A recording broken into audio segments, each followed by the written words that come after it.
Alright, so what you're looking at right now is the same tool that I showed in part 1. Right now I'm working on yellow fringe to add onto this yellow skirt with the ribbon of blue, of course. So what I'm going to show you here is how I make the fringe.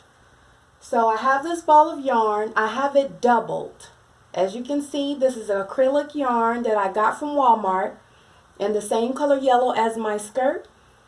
And the 2 strands allow the bullion twist to be the thickness that you want it to be. So this is 2 inches, 2.5 inches as far as the 2x4, the piece of wood. Since that first video on part 1, I did measure the yard just in case I put any material on here. I know how long my fringes need to be.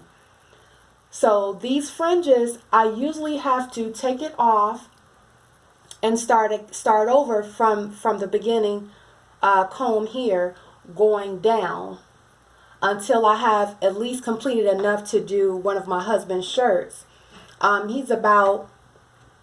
His shirt is usually about 48 inches around. So I usually will stop like maybe at 29. So I'll do this full point from the second inch comb all the way down to the 36 inch.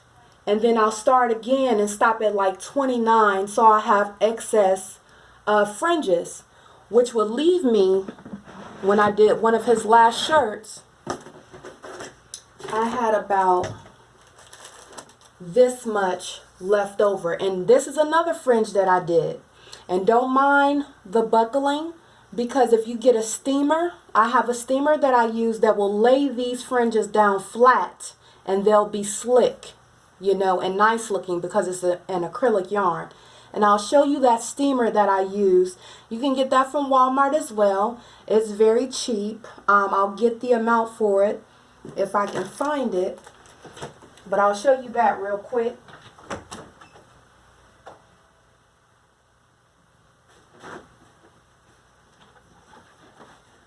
This is the steamer.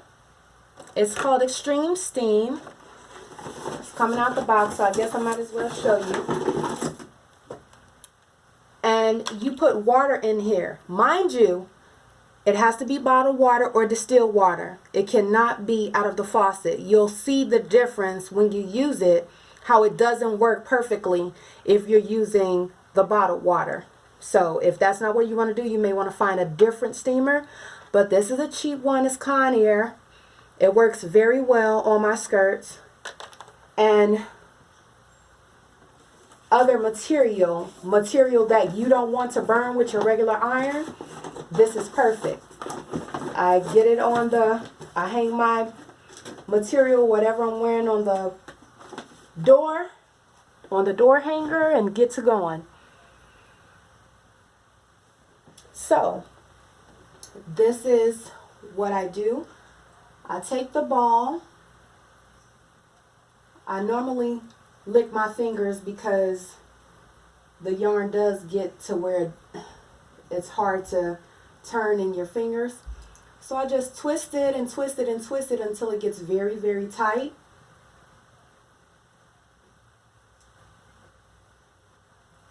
I don't know if you can see, but I'm pulled back, so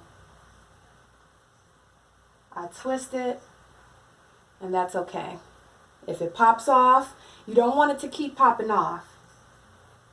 But I just want to show you one here.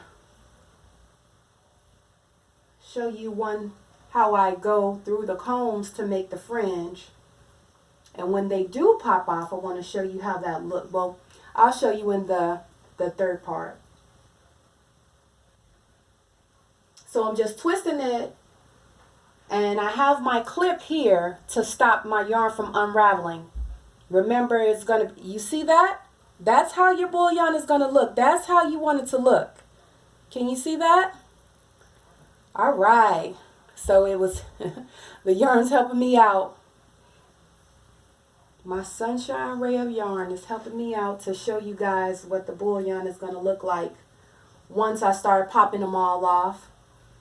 And I'm trying to think if I'm going to use the yarn itself to weave through it to tighten them all together so that they don't come apart and they'll all be linked so that I can put my ribbon of blue on there.